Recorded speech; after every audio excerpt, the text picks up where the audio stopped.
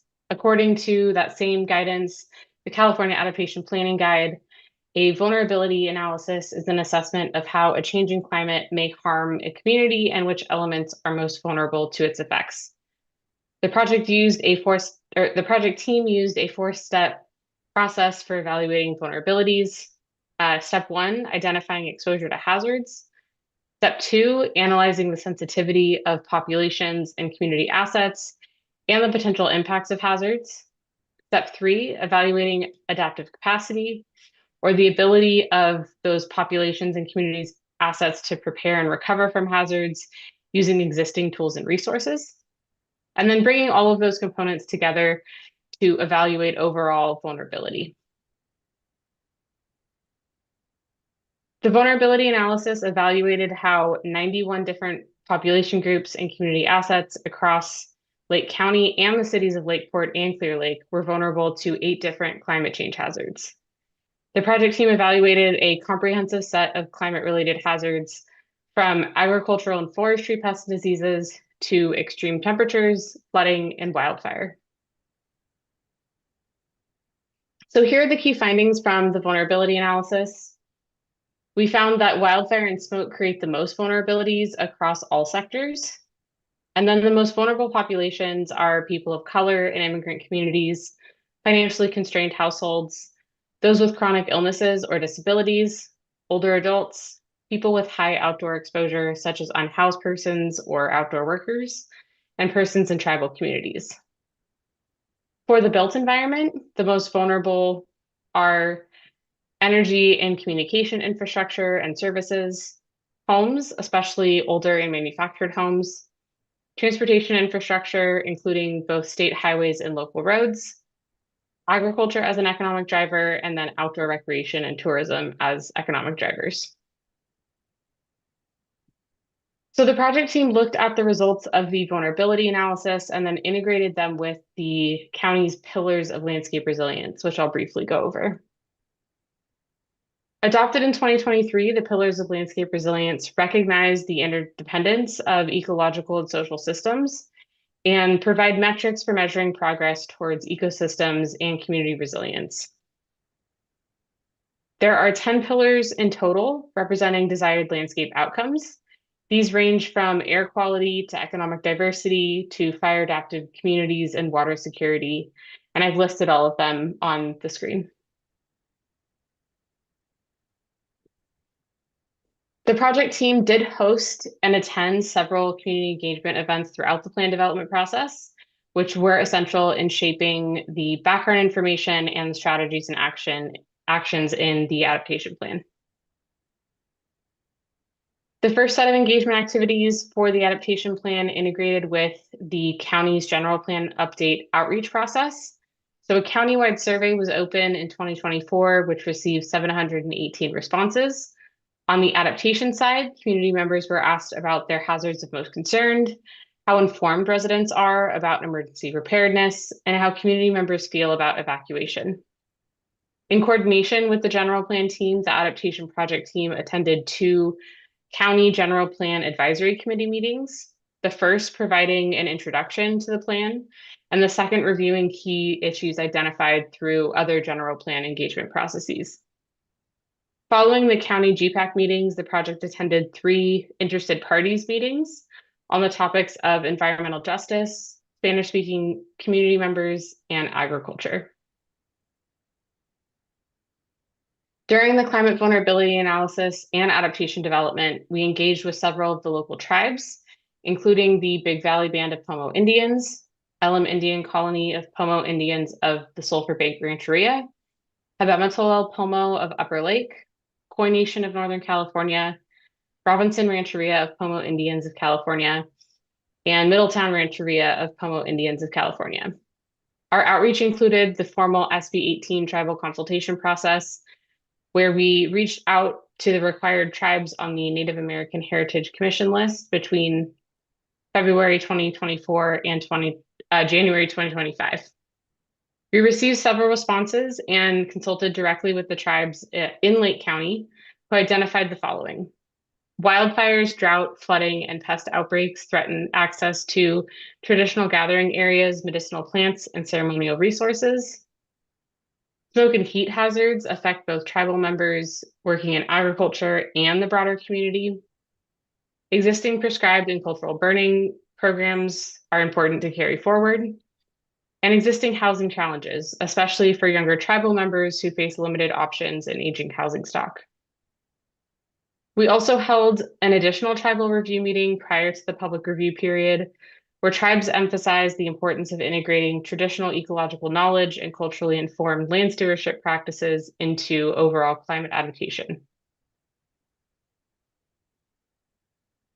During the public review of the vulnerability analysis and the development of the adaptation plan, the project team also held a series of adaptation-specific engagement activities. A survey was conducted between August and September of last year, asking community members for their feedback on the findings, community resources and barriers, and building ideas for resilience based on the climate vulnerability analysis. We also held several interested party and agency meetings in September 2025, including a city and council departments meeting, and then meetings with community-based organizations, agriculture representatives, business groups, and environmental groups. These meetings had topic-focused discussions to learn about existing programs, gaps, barriers, and potential adaptation strategies. During the same period, the project team held a town hall for the Risk Reduction Authority, which included a discussion of existing programs and resources for community resilience, and found that funding and communication are primary barriers for resilience, and that there is strong community support for climate adaptation. The last set of engagement activities included study sessions in October and November, including the municipal advisory committees throughout the county, the county's general plan advisory committee, and local area plan advisory committees, Lake County Planning Commission and Board of Supervisors, Lakeport City Council, and a presentation to your city council as well. Common concerns throughout these meetings included obtaining money and staffing for implementing adaptation actions, how the CAP will integrate with other city and county plans, water quality of Clearlake, wildfire impacts on workers, and co-management of adaptation strategies with tribes. Our team took the vulnerability analysis, pillars of landscape resilience, and community feedback and input to develop the climate adaptation plan strategies and actions, which I will now go over. The plan itself, again, covers unincorporated areas of Lake County along with the city of Clearlake and Lakeport, and is generally organized by the pillars of landscape resilience. The plan contains background sections summarizing the vulnerability analysis and feedback from community engagement. The resilience strategies and actions are based on the pillars of landscape resilience, identifying feasible solutions that provide multiple benefits. And the project team also wanted to highlight the great work that is already happening across the cities and county, and therefore include existing partnerships and programs under each pillar in the plan. The resilience strategies are organized by goal, strategy, and action. The goals are broad outcomes or end states describing desired future conditions. The strategies are policies, programs, and approaches to achieving the goal. And then the actions are implementation steps for each strategy.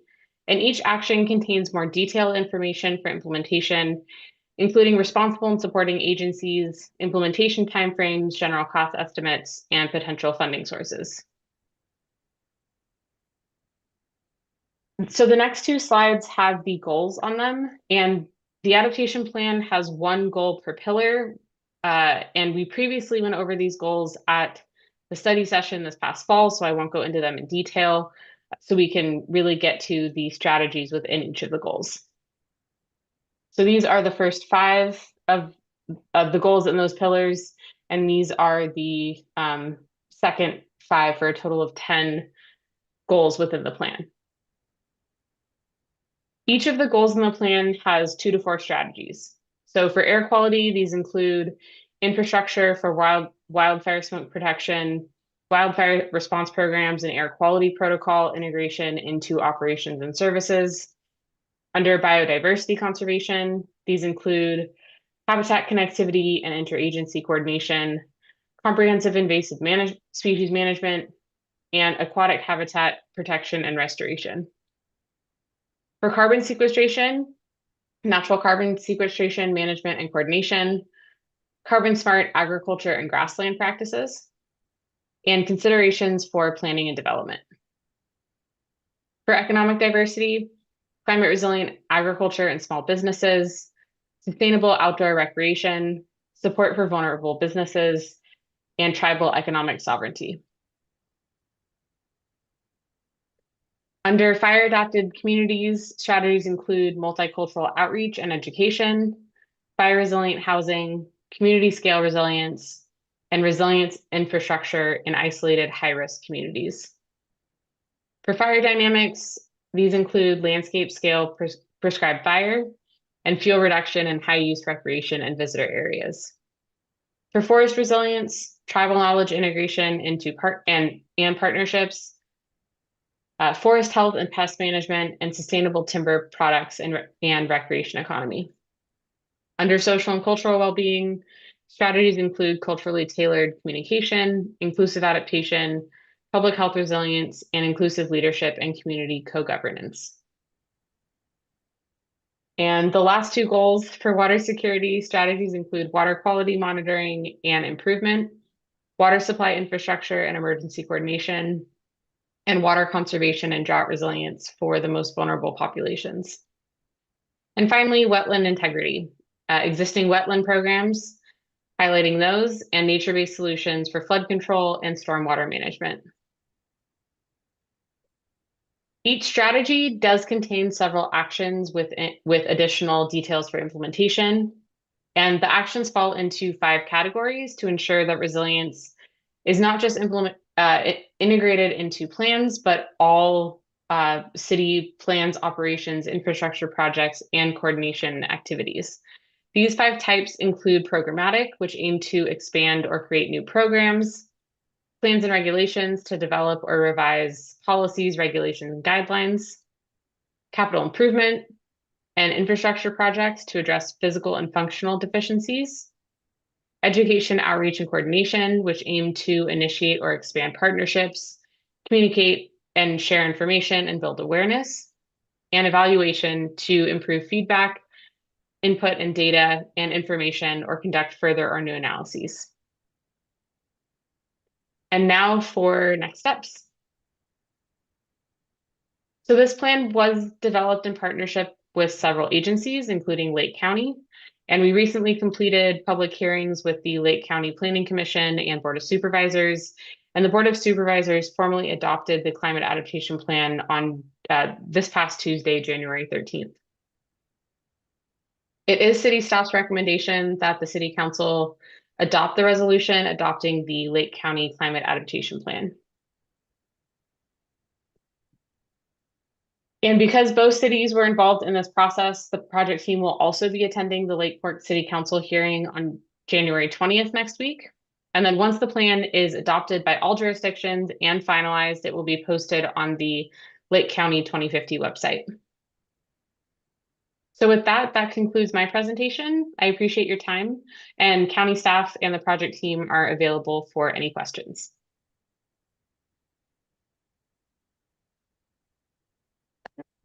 Thank you, Jacqueline. We will happy to take your questions.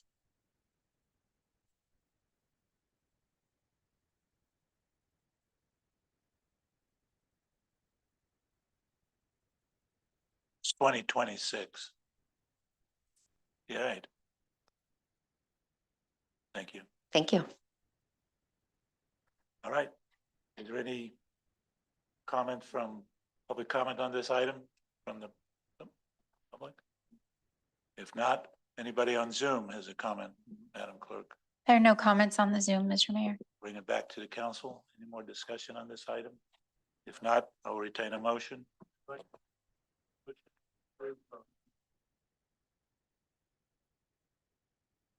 I didn't used to have to do that. I'd like to make a motion, Mr. Mayor, to approve resolution number 2026-03, a resolution of the City Council of the City of Clearlake adopting the climate adaptation plan. Get a second? I'll second it. Go to our portal and vote. Madam Clerk, I vote aye.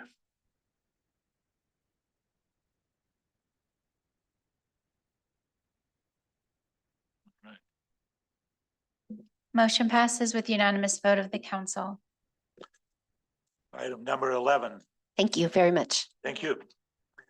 Go to consideration of resolution 2026-01, adopting the 2025, or is it the 2026 Lake County Stormwater Resources Plan? Mr. Flora.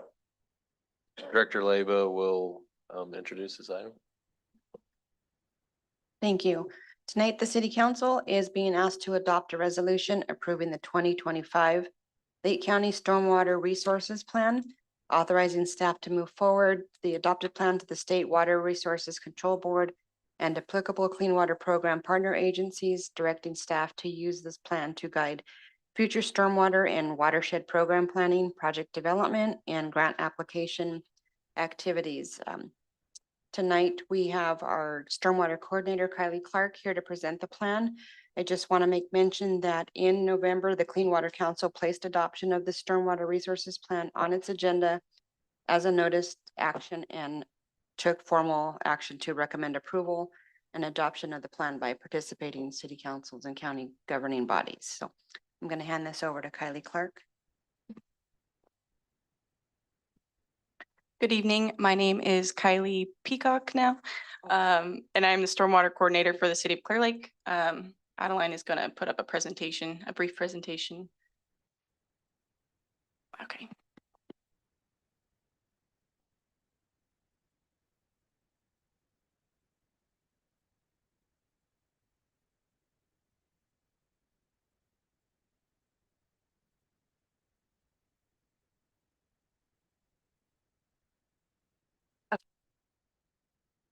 So today's clean water program topics that I'd like to speak to you about include an overview of the Clean Water Program and the Clean Water Program Management Council. I will also give an explanation of why the Stormwater Resources Plan was created, and a brief presentation of the Stormwater Resources Plan, and then I'll go into the next steps required.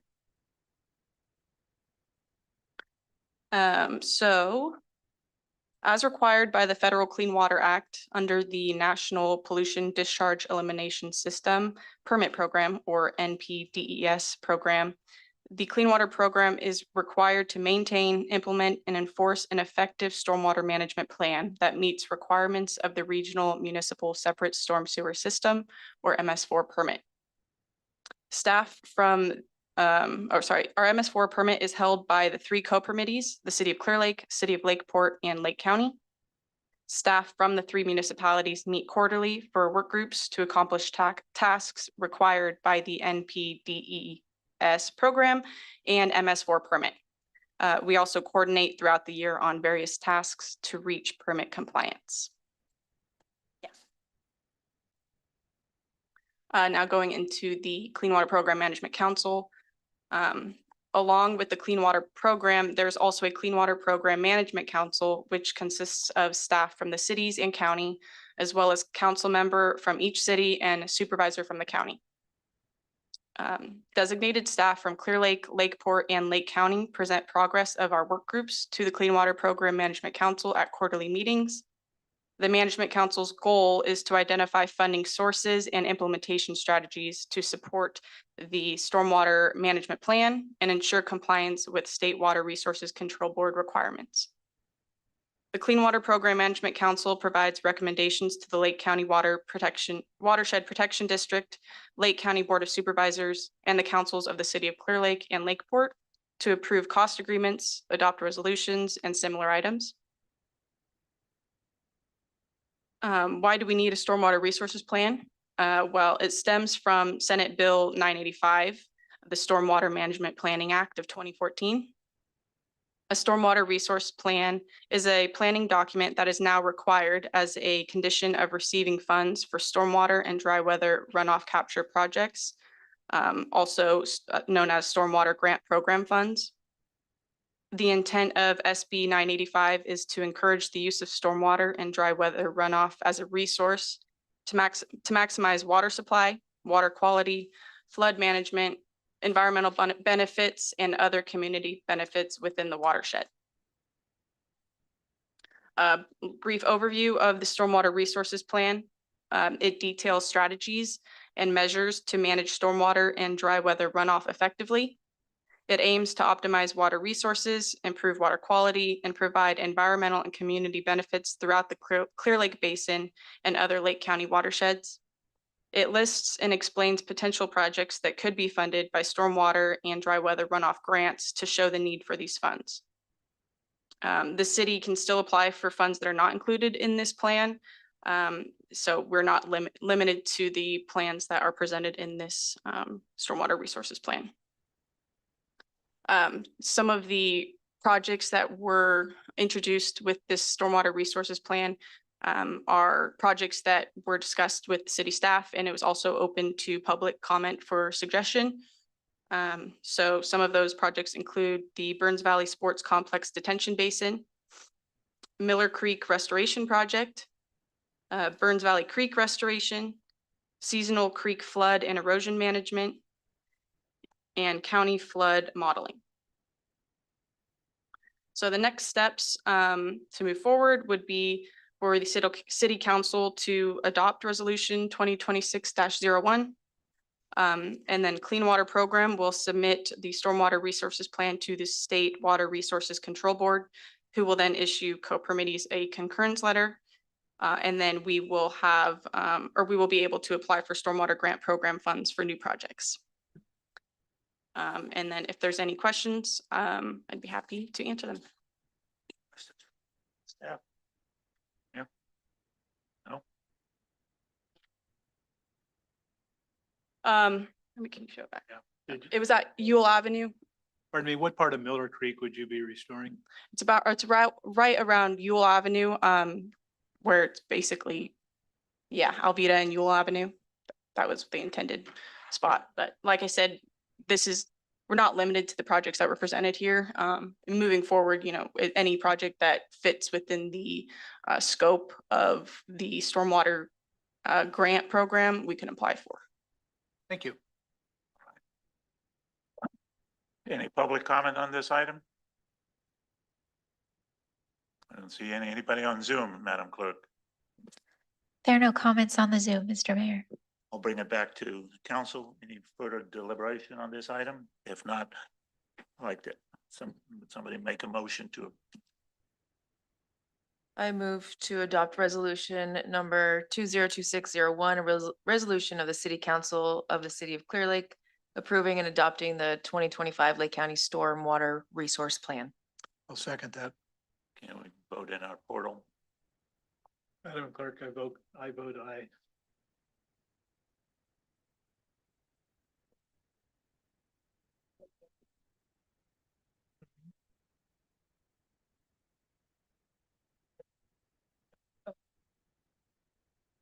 All right, we're going to item number 12, discussion and consideration of contract with the Clear Lake Animal Association for Animal Care and Control Services. Mr. Flora. Thank you, Mr. Mayor, council members. Yeah, so the item for you tonight is related to a new contract for animal care and control services with Clearlake Animal Association. So just a brief recap of where we've been. So back in August, the council voted to terminate the existing contract for animal control services and directed the release of a new request for proposals for services. That RFP was released towards the end of September. Proposals due on Halloween. We received one proposal at the deadline. After that, we created a committee to review the proposals that were received, in this case, just one. Normally, we wouldn't do an evaluation committee for one proposal, but because of the interest in this, decided it was the best way to analyze the proposal moving forward. So the committee makeup was Councilmember Kramer, Councilmember Downey, myself, Chief Hobbs, and we had one public member, which is Rebecca Bloomquist, who works with SPCA. The group met on December 3rd, December 16th, and January 7th. As part of the process, all committee members filled out and signed a conflict of interest and participation acknowledgement. And then scored the proposals on January 7th. Councilmember Downey was ill that day, so she didn't participate in the scoring part of the process. The scores on the proposal ranged from, on a scale of 100, from 95 to 66, with the average being 86. And so I guess with that, you know, this has been, the timeline's been a little bit tight in trying to get the contract and the scope of work worked out with Clearlake Animal Association. You do have updated contract and scope of work in the portal tonight. And then, you know, one thing that was based on council direction. So basically the scope of work includes what North Bay Animal Services was providing, and then some additional things that we kind of asked for in the request for proposals. All those items are included. And then there was interest from some of the council members in figuring out a more sort of robust performance evaluation process based on the previous performance of the performance of the current contractor. So I'm not specifically asking you to approve that today, but there is a performance scorecard that we put together as an example. And so I think, you know, in talking with the Clearlake Animal Association, they do have some concerns about the threshold of that based on the current status of things in the city, and how long it may take to potentially sort of score high on some of those criteria. But I guess what we're looking for related to that tonight is whether the council is interested in implementing that sort of process, and we can work a little bit more on potentially refining the scorecard itself moving forward. But there is a new process that was added into the scope of work and related to the scorecard, which would require, I mean, we've always required an annual report, but there wasn't a lot of specifics around that. So there's more information included in this contract and scope of work related to that. So after the close of a calendar year, the contractor would submit an annual report that includes a number of things to the city. We can set this up in a different way if the council likes, but what is proposed here is that a small group, including the mayor at the time, the city manager, and then us picking one public member that's somehow involved in the industry to analyze the report that's given from the contractor, go through the scorecard, and then the report and the scorecard itself will be presented to the city council for feedback each year. So you're welcome to change that if you want, but there was interest in doing something, so that's a proposal that was created. But and then the other thing, you know, the current contract, or the contract we had before termination, was a 10-year contract. In discussions with the contractor, what's currently proposed in the contract language is initially a 1-year contract that can be extended for 2 additional years on a 1-year basis. So I wanted to point that out. There was an earlier version that we worked on. We were initially proposing, I can see Councilmember Kramer looking a little confused. We did initially talk about a 3-year timeline, but that was something that came up from the contractor. So of course, you know, if you want to go back to a 3-year contract or do something different, that's your prerogative. But I wanted to point that out because that was something that came up in my discussions with Clearlake Animal Association. So With that, I'll just stop and try to address any questions the council may have. Any council member?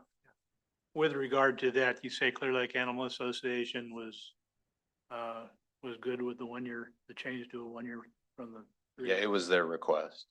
Okay. The other councilman, any questions from staff? Not yet? Okay. We'll open it up to public comment.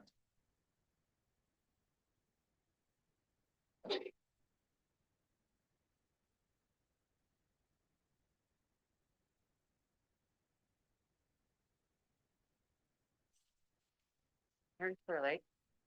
I was wondering a couple things. I would like to know if the Animal Association has their insurance because there was a lot of insurance that had to be put together on your thingamajigger. And I was wondering about a mission statement and a financial statement from her 501c3 and how that's going to change when she takes over animal control. But I'd like to see the insurance all covered before the contract is signed, but that's just me. Thank you. Anybody else from the public?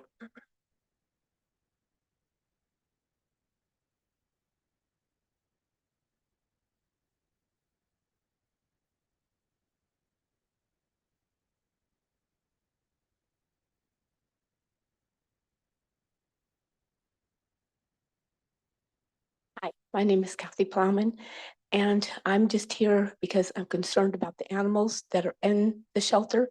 And I just want to make sure that just because some people want to euthanize a bunch of animals, and the city council have brought that up, I just don't want mass killings because there's an overpopulation of animals, which should have been taken care of a long time ago if the right proper procedures have been taken steps. First of all, we need a spay or neuter. That's here 5 days a week. SPCA can't do it all. No way it's going to ever get under control. They're going to have a proper shelter down there, which is that shelter down there. That's not a shelter. That's a joke. And so unless you guys step up and build a good shelter and we get a spay and neuter up here, nothing's ever going to get under control unless you guys do mass killings. And so I hate to see that, but that's the only way to make you guys happy, because it's got this bad because in the past and in the future, you guys have not stepped up and did the proper thing. You should have built a good shelter. You should have if you don't have a good grant writer, get a good grant writer. They'll go out there and write some grants. That shelter down there is pathetic. It's beyond pathetic and stuff. The animals should not have to live there. They shouldn't have to die because everybody did not care enough about them. So that's all I have to say. Thank you. Thank you. Please refrain. Please refrain. Thank you. Anybody else wants to come up?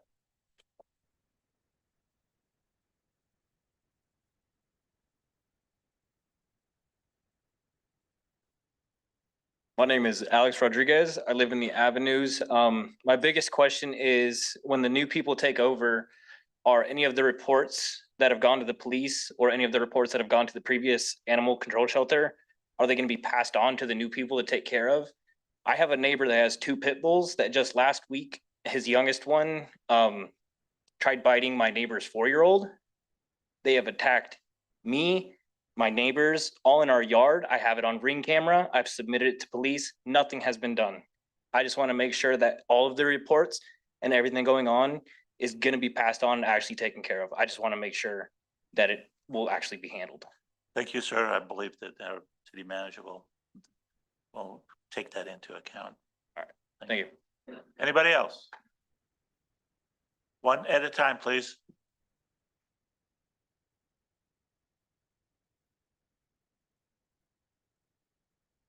Hi, my name's Karen and I've lived in. You okay? Yeah. All right. I'm right here. And I've lived in Clear Lake for over a decade now. And I was probably sort of following up with Kathy's comment about the facility out there. I understand it's in bad shape. And the contract, this RFP spoke about how it was you had to take the building as is. So it sounds like there's issues out there. And I spent part of last year going over the budget from 2017 to current. And it seems like the animal control shelter slash shelter is kind of used as a slush fund because there's money budgeted, allocated, and then it gets moved to different departments. And the thing is that if the facility isn't going to be changing, how do we figure out that somebody new is going to come in and change the whole environment? Because North Bay came in to rescue, I guess, Charmaine Walden, I don't know. And then they threw him under the bus now, so it's still the same building. It's still the same facility, so I don't understand why North Bay was taken out. And, you know, we all agree he needed some personal customer service type thing, but, you know, as far as taking care of the animals, how's one person gonna change all of it? And the girls that work there are born men and women. They have to take those phone calls from residents, and they're upset when somebody says, I mean, I can't get the dog because a cap's been put on them by the lieutenant or somebody. They can't take any more dogs, but the residents in this community don't understand that. So it's really hard. I think if everybody on this panel had to take those phone calls from angry people, they would probably think twice about it. But I agree with Kathy. I think that money should be CDBG. Those loans will cover a new shelter, a facility that's adequate. But anyway, that's all I have to say. Thank you. Thank you. Mr. Flora, can you comment on this money that's being sent in a sludge fund? Because that's probably incorrect. The city doesn't have a slush fund for this, Okay. so yeah, I'm not sure where that came from. Okay. All right, anybody else?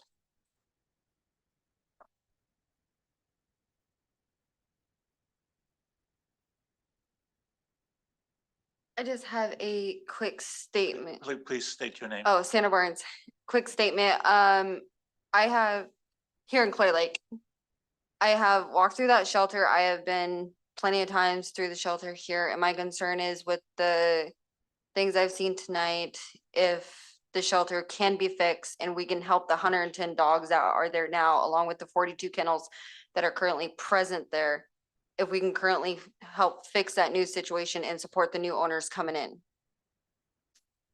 Thank you. Thanks. Anybody else?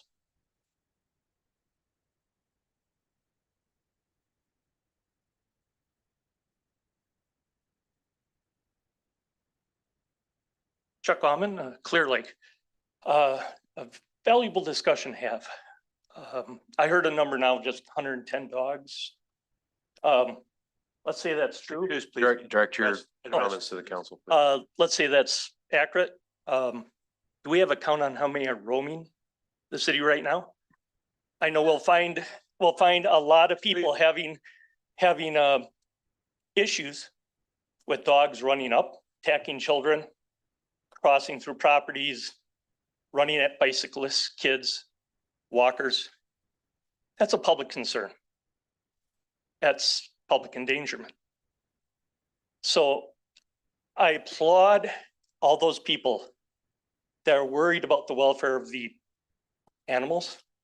I'm an animal lover, but it's gotten out of hand. If it's not my animal and he comes charging down the street at me, I need to worry about myself, not the animal.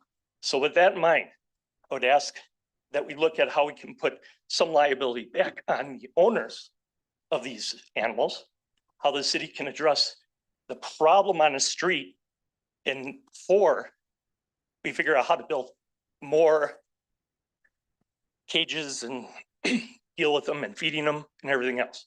We need to deal with the public safety issue on the street of the city. That would be my focus. Thank you. Anybody else? If nobody else, wait, set time out. Just one at a time, please. Hello, Rachel Alman, also from Clearlake. Touching on what my husband pointed out, I would like some guidance for citizens in addition to what you're looking at doing here with what are our rights to defend ourselves, both in terms of our property and our person. I actually, when I go walking and biking, have been attacked by dogs. I have had to dodge cats that are just randomly out running around. I would be curious to know about code enforcement, if that's even part of it or whatever type of enforcement that is labeled. In other words, is anybody getting fined or ticketed? There is a code for this city, my understanding anyway, that each household is allowed X number of dogs, X number of cats, and so forth. What happens if, for example, one of my neighbors has had in excess of quadruple that amount for 20 years and none of them are fixed? And so the problem just continues to multiply and multiply and multiply. And this part of the solution is not going to put one iota of a dent in the problem unless there's some accountability and some actual consequences for people to not mistreat their animals, to get them veterinary care when they need it, to not let them run loose all over the place without chips, without tags, without anybody knowing whose they are. And they cannot be attacking people or approaching people. So I walk with pepper spray. So I would like to know what my rights are as a person dwelling in the town, because you can talk about all this kind of development and building houses. And I saw your thing about that, Alan. It's like, none of that's going to matter if people don't feel safe in walking around here. So that and code enforcement for the junkiness, but that's a related issue. Thank you. Thank you.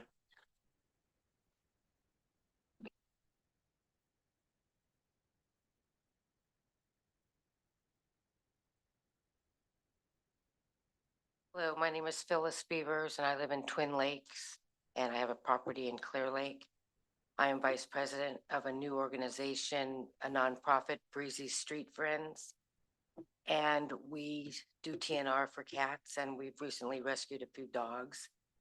Just recently this week, there are some dogs up in the avenues that were abandoned and have been there a couple of months. So we've checked in on them. And apparently one of the dogs had a litter of 9 puppies. So we were able to get those. I have them myself. I think one of the bigger questions is why isn't the law enforced that spay and neuter is appropriate and that it is not being enforced by our enforcement? That unless you're a licensed breeder, your animals should be altered. So why, that is the top question, I believe, because that's where it starts. The enforcement isn't happening. And everyone suffers, especially the animals. Thank you. Thank you. Thanks for your comments. Russ, mute. I will. Okay. Anybody else wants to comment?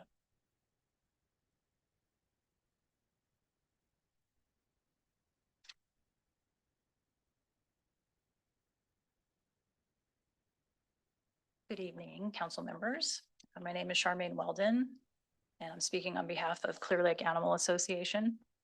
For years, many of us in this room and many watching from home have seen the same things.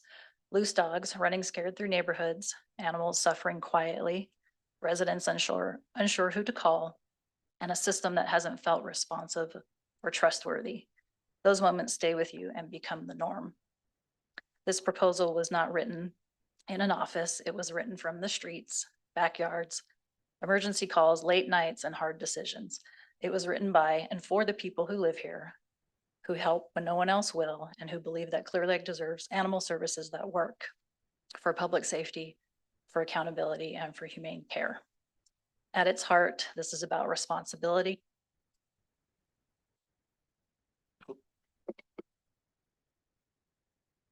Responsibility to protect the public, responsibility to prevent suffering before it happens, responsibility to stop passing the same problems forward year after year, year after year, and instead address the root causes, the need for public education, prevention, and access to resources through developed programs. This is a commitment we do not take lightly. Animal control and sheltering is about doing hard work consistently, transparently, and professionally, even when it's uncomfortable. especially when it's uncomfortable. I want to thank the residents who have spoken up, the volunteers and fosters who have carried heavy loads during challenging times, and being a community that has not stopped caring and working together. So no matter what happens tonight, Clearlake Animal Association remains committed to the city. We believe in solutions that protect animals and people and reduce suffering. Thank you for listening and your consideration. Thank you. Okay, one more comment. Quiet, please. Please refrain. Anybody else wants to comment? Please come up and state your name. My name's Misty. I live in Clearlake.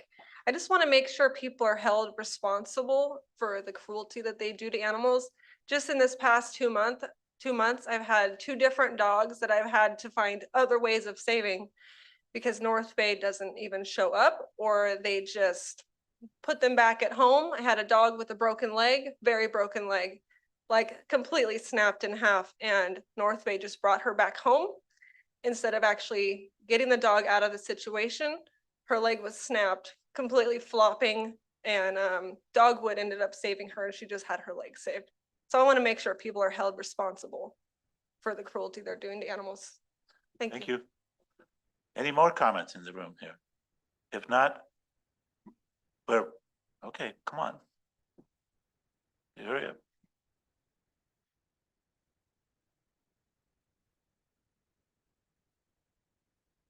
Hi, Patty Duke. So where I used to live, if the dog was vicious and bit people, and it was documented, they were euthanized because they're biters. They bite people. And I hear this again and again and again here, okay? And then the offending neighbors near me had let their dogs run for years. And the other neighbors were scared to report, not me. But anyway, what I did, okay, I carry pepper gel. It doesn't blow in the wind, okay? And pit bull mauled and killed my cat. My cats are neutered. They're shot. They stay right in the private road area. And so night, I have bear mace. You can get it at Big O. So now when I'm outside my own house and when I'm out and about, I got my pepper gel on me, okay? At night, I can't see. So I got bear mace, big 5. Thank you. Okay, I think we have everybody's comment. Is there anybody on Zoom, Madam Clerk? There's a hand raised on Zoom. However, we, as you know, we don't take a verbal comment from the Zoom, and there's no written comment. Did you ask the person if they have a comment to write it? I don't have that ability Okay, within maybe the Zoom this program. person can hear us. If you have a comment, you have to put it in writing. If he's not, we'll close the public meeting. Any response from that person, Madam Clerk? Not at the moment, no, Okay, sir. we'll close the public meeting. All right. Any deliberation here on the council side? Mr. Mayor, do you want me to address a few of the things? Yes, that were please. mentioned? And then I also forgot there were a couple other questions that I received today that I was asked to address. I can do those. So insurance, of course, we have our insurance requirements. In order to have a contract with the city, you're gonna have to meet the insurance requirements. So the action we're asking the council tonight would be to approve the contract, authorize me to sign it. And so this would begin a transition process where we had hoped to have a little bit more time to do this, but you know, there's going to need to be discussions with the current contractor, figuring out some things related to records and all that type of stuff. The city has rights to all the records, so we would expect to get all of those. If I would mention on that, if there is some concern about the records being lost, of course, it wouldn't hurt to go ahead and report any incidents again to a new contractor if there is one. And then so once that process happens, of course, and if there is an approval tonight, then the contractor would need to go procure the insurance that is required. And I won't sign the contract until we have verification that that insurance has been received. So there's a lot of questions around enforcement. I don't know if you want to address that. I mean, I think there's a lot of issues out there that need more enforcement. It's always been a matter of resources. We're told by, as part of the discussions on this proposal that there will be more enforcement, but, you know, that's something that we all want to see. There was a question about whether the proposal submitted by Clearlake Animal Association was the same basic proposal as they previously submitted. There was kind of an informal proposal that was submitted a couple of years ago. I didn't really compare the two, but I think it's generally similar. The city official will oversee this contract and enforce its terms.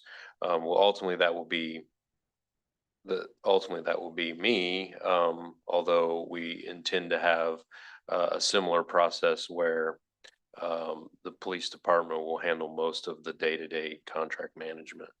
And then I think there's questions about how issues will be handled going forward, how they'll be managed, who are responsible for handling those issues. And I think sort of the performance scorecard and what I've already mentioned should shed some light on how we propose to approach that differently. And that's all I have, unless you have any additional questions for me.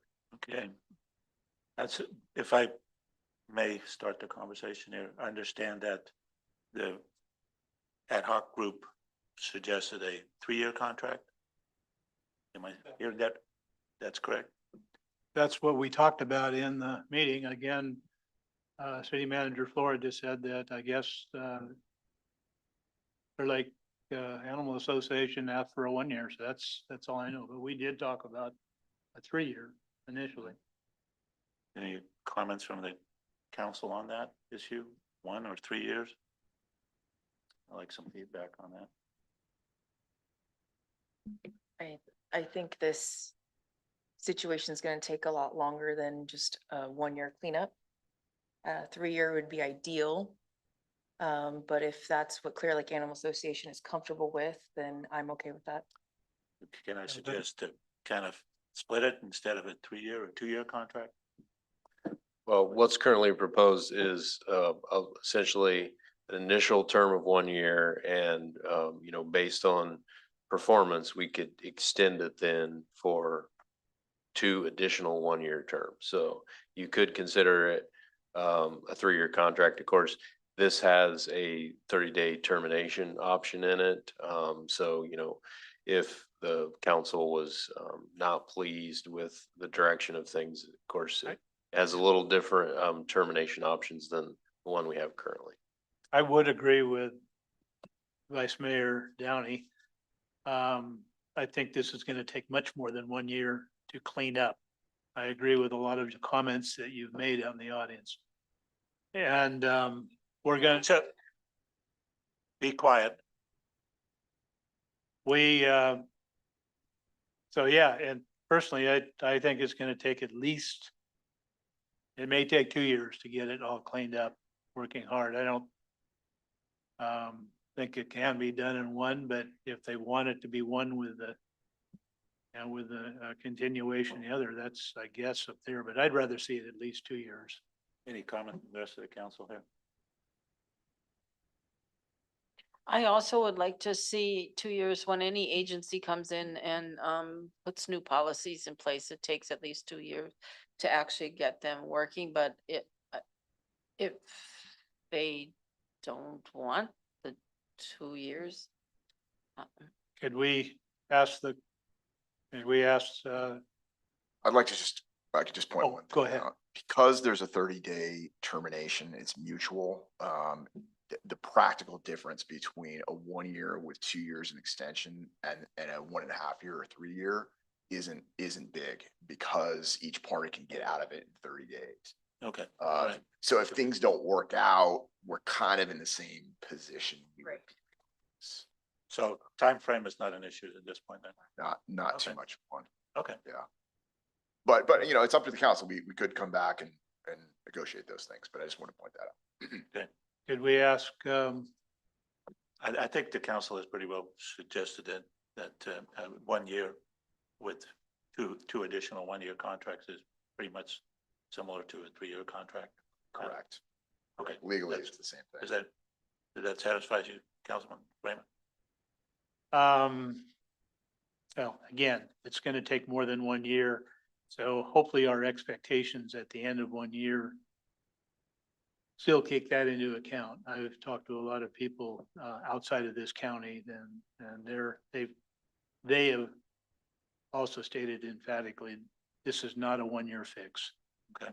So that's my only comment on that, that we don't judge the contractor based on the first year only. If we, at least that we keep in mind that it's not a one-year fix. Okay. All right. Can we have a motion? Well, I'm not done. Oh, go ahead. Yeah. Councilman. Just a few things I'd like to point out. This has been, the main reason why I'm here today is because of animal control, and I felt that there was a need for a change. And I'm very happy to see that the change is coming. It's just the beginning, but I'm very confident in Clearlake Animal Association to be coming in, and there's a lot of cleanup, like what I said. The public needs to be patient with them. There's a lot of animals in that shelter. It's very overcrowded. Very hopeful that all these animals will find homes and move it into a very positive direction. As for the animal bite and those law ordinances within the city, there will be more enforcement. There will be. Us council members are going to make sure of that, because the safety of the people is what matters the most. The streets, the children, the walkers, the people riding bicycles.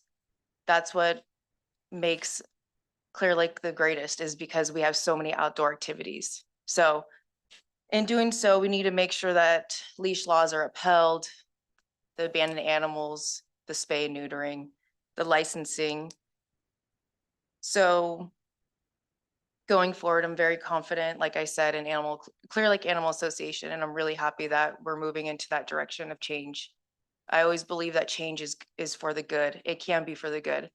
So I just hope that the people of the city will just be patient and have faith that coming forward, that things are going to be going into the right direction. Any other comments? Any other council? Other council? If not, I agree with, again, my only comment is I agree with Vice Mayor Downey completely. He said it probably better than I could have.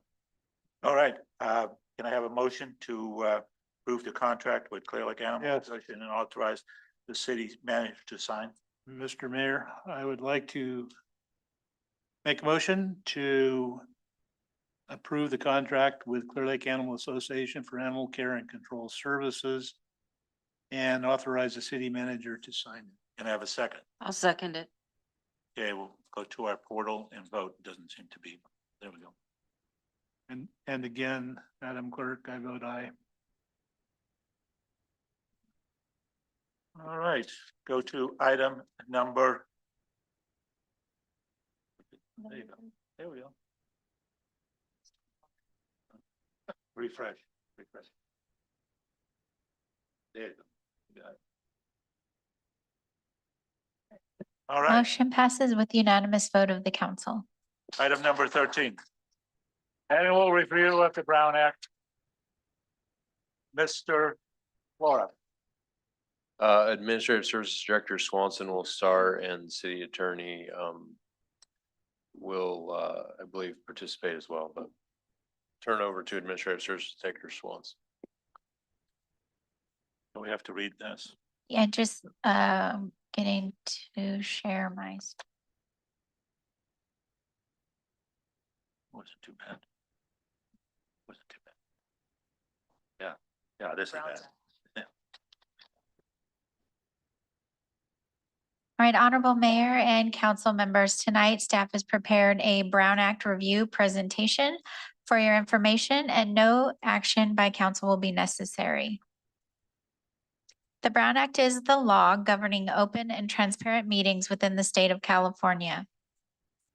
The intent is to ensure the public is made aware of how and what decisions are made by your council. Could the rest be quiet, please? Thank you. All elected and appointed boards, councils, commissions, and committees of cities, counties, and special districts are subject to the Brown Act. All meetings, with few exceptions, must be open to the public with proper notice, and the public must be given an opportunity to speak on any item on the agenda. Agendas and corresponding staff reports are posted on our website at least 72 hours prior to a regular meeting and 24 hours before a special meeting. Your council's actions are limited to those items on the agenda with few exceptions, as we saw tonight with the addition of an emergency item due to the health and safety of citizens. Your council may discuss a limited number of issues in a private meeting related only to a small number of issues such as personnel matters, litigation, real estate negotiations, or labor negotiations. Multiple members of your council discussing city business outside of a meeting, improperly noticed meetings, failing to provide for public comment, and discussing items not on the agenda are examples of Brown Act violations, which can lead to legal challenges, court orders, fines and penalties, and reputational damage. The Brown Act is the main tool of stewardship of the public trust.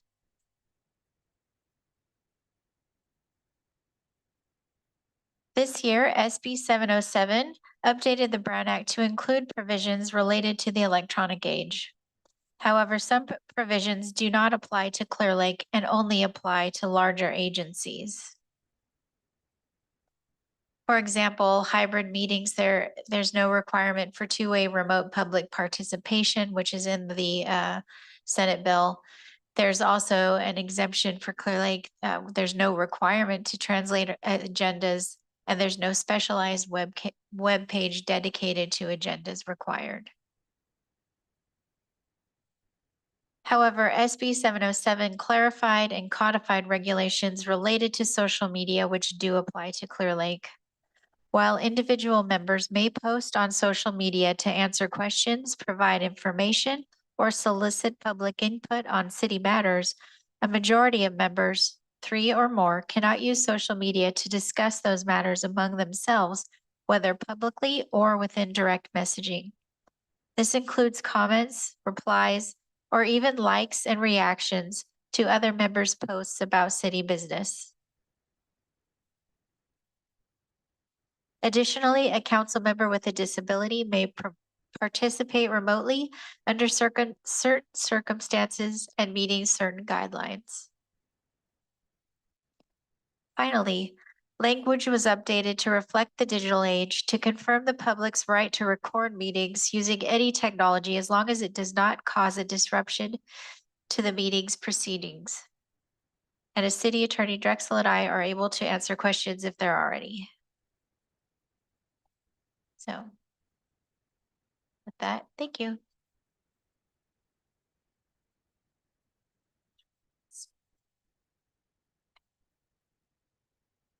Well, will there be a exam after we read this? Yes. 52 pages? Okay. All right. Go now to item number 14, mayor appointments. Do I have to read them all? Do I have to read them all? Yes, Madam? please. Oh, yes. Oh. Every word. Every word. No. So let me just quickly go through it. Abandoned vehicle authorities, Councilman Hooton and Vice Mayor Downey. Sewer district, which I've been a member of for 7 years, has never met, but I guess I'm as needed. I guess I never been needed. I feel kind of bad now. The Resource Management Committee, Mary Wilson, Councilman, and Jessica Hooton, Council. Integrated Waste Management. We have Vice Mayor Downing and Councilwoman Hooton. Let's see, we have what else? Peg Board, Councilwoman Wilson and Councilwoman Jessica Hooton. Traffic Safety Committee, that consists of Councilman Hooton, Vice Mayor Downey, and then some other people from our staff. We have League of Cities. Member is Mary Wilson, Councilwoman, and Jessica Hooden as Councilwoman as alternate. Area Planning Council. Councilman Kramer as a member, and myself as a mayor, as a member, and Councilwoman Wilson as an alternate. Lake County Clean Water Program Advisory, Public Works Director or Public Works Department Representative. Lake County Watershed Protection District Management Council, Mary Wilson, Councilwoman, and Mr. Kramer as the alternate, Council Member Kramer as the alternate. Lake County Community Risk Authority, Councilman Kramer as a member and me as an alternate. And we have Lake County Recreation Agency, Councilwoman, Vice Mayor Downey as member and myself as a member. Do we have to list the planning commission since they're all not up for their termination? So we don't have to deal with that. Same thing with Measure V Oversight Committee. It stays the same. Tribal Advisory Committee, Mary Wilson as a Councilwoman Wilson as a member, and myself as a member. Lake County Continuum of Care. That's a new one. We appointed Mary Wilson, Councilwoman, as a member to that. And then there's a couple of appointments by the Mayor's Selection Committee, which is LAFCO is, I'm the member of that. And Lake County Airport Land Use Commission, Councilman Kramer is a member and me as an alternate. We don't, there's just the appointments. There's no action to be needed on that. There is? We need to. Council needs to approve the appointments, yeah. Can somebody make a motion to approve these? So moved. Okay. Is this a? Have a second. Have a second. Yeah. Yeah. We have a second. Well, a second by Vice Mayor Downey. Oh, yep, second. Okay. All in favor? Aye. Okay. We go to, let's see, we got. Oh, Mr. Flora, go for it. Okay, you could have voted in the portal as normal, but that's okay. Yeah. Okay, so let's see, so you're ready for city manager report? Yep. There's just really one thing I'm gonna talk about, and that's just related to sewer spill. You know, I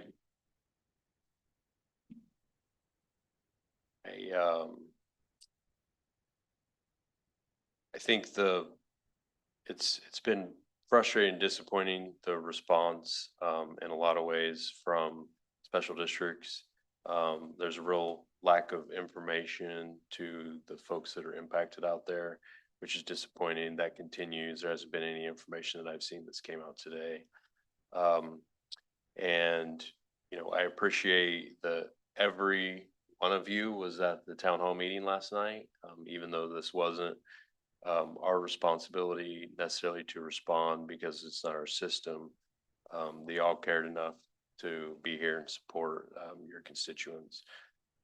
Also deeply appreciate Supervisor Sabatier's participation in that meeting. I think the tenor in the room would have been much different if Supervisor Sabatier wasn't there and being honest and authentic about the situation. And so along that line, while we don't have any real updates from the county, I do have a number of updates that Supervisor Sabatier shared with me a little bit ago that I'll share with you and anyone who might be watching. So garbage service was resumed today. The folks that are in hotels, those hotel stays have been extended through Tuesday at least. And prior to that, there'll be a review of the status. There's 4 folks that have water tanks that are being refilled regularly. And they're working on things to decontaminate the wells that are out there and try to get them back into service. The animals that need fresh water are being provided that daily. The surface of the ground is being contaminated with what they call decon 30 on the hard surfaces. Offline, I would like to connect with Supervisor Sabatier on that. We had some drone footage that was done that doesn't show a very thorough job of that effort, and I think we might need to pay a little more attention to that. So the lab work, I mean, a lot of the focus is, you know, trying to get as much well testing as possible so that, you know, can get a clear picture of what's happening out there. Initially, environmental health had 2 teams that was doing the draws. Now they have 7 teams out there working. So a lot more testing is going to be coming in, and hopefully it will be a much quicker understanding of the status of what's going on in the aquifer and the water in the area. I know I've heard a number of times that there's frustration with available maps and people that aren't in the immediate zone but are nearby, and hasn't been much information on how concerned they should be. And so it sounds like the county is working on some publicly available maps. Hopefully will be available tomorrow. There still are portable showers available. They sounds like are looking to move the shower trailer to a new and more accessible location, as well as possibly utilizing other facilities. So, you know, I've made the offer multiple times for the shower units that we have at the senior center, and it hasn't been taken advantage of up to this point. We'll continue to make those available if that's what they want to do. There was some comments last night about road work. It sounds like the county was out there today, Public Works, and they are mobilizing to start on Pamela next week. And there's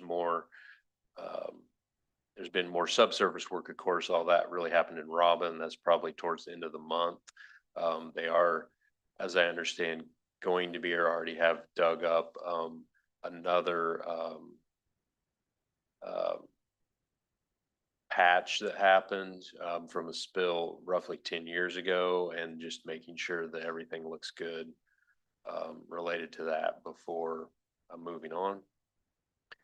So there are some planning efforts happening. It sounds like still working on midterm and long-term solutions with more details to come soon. And then if the Supervisor Spotty wants to get the word out that if anyone needs help with temporary relocation, water brought to their home, or animals, of course, the message we've been sharing is call special districts at 707-263-0119. Or you can reach out directly to Supervisor Sabatier at 707-695-0834. And he will help make sure that folks get connected with the right people, up-to-date information, and any other support that can be provided. So I just want to again highlight, I think we're very fortunate to be, most of our community is represented by Supervisor Sabatier. That's my report. All right. Councilwoman Hooten, do you have any to report? No, Councilwoman Wilson, do you have anything to report? I have nothing to report. Councilman Kramer, you have anything to report? Yeah, I want to reiterate. Turn on your microphone, please. For that. I also want to extend my thanks to Supervisor Sabatier. He's been right on top of this, more so than special districts, in my opinion. I actually did had my well tested yesterday. I guess I will get the results tomorrow morning.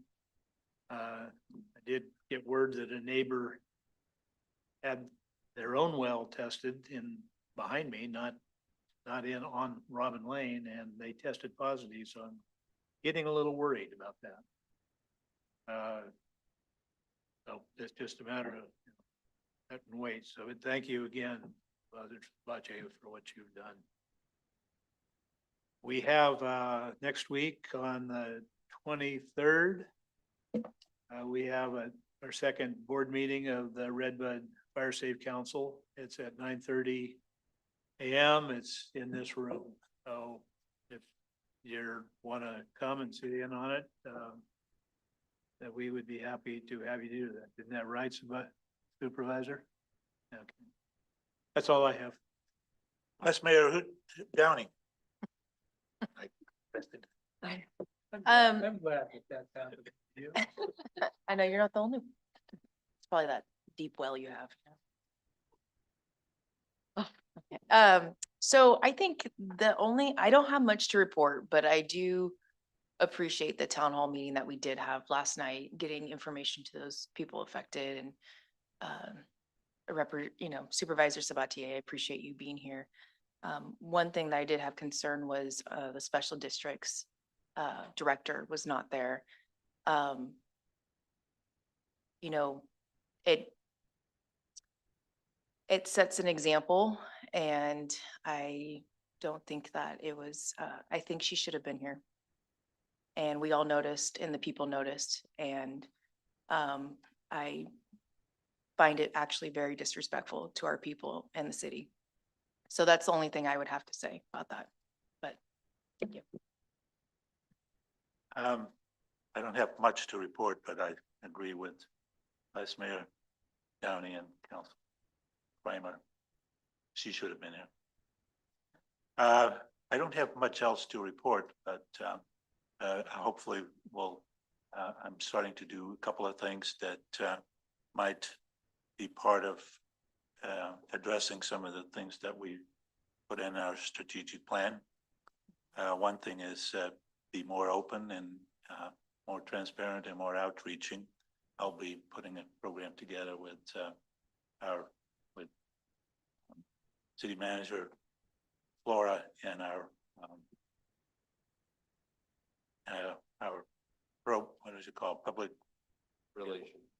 Relations, Lucy, to have a couple of ideas that we're trying to do. One is coffee with the mayor at some intervals, and also some communications and presentations and interactions with the local high school as lunch with the mayor kind of thing. So that's my report.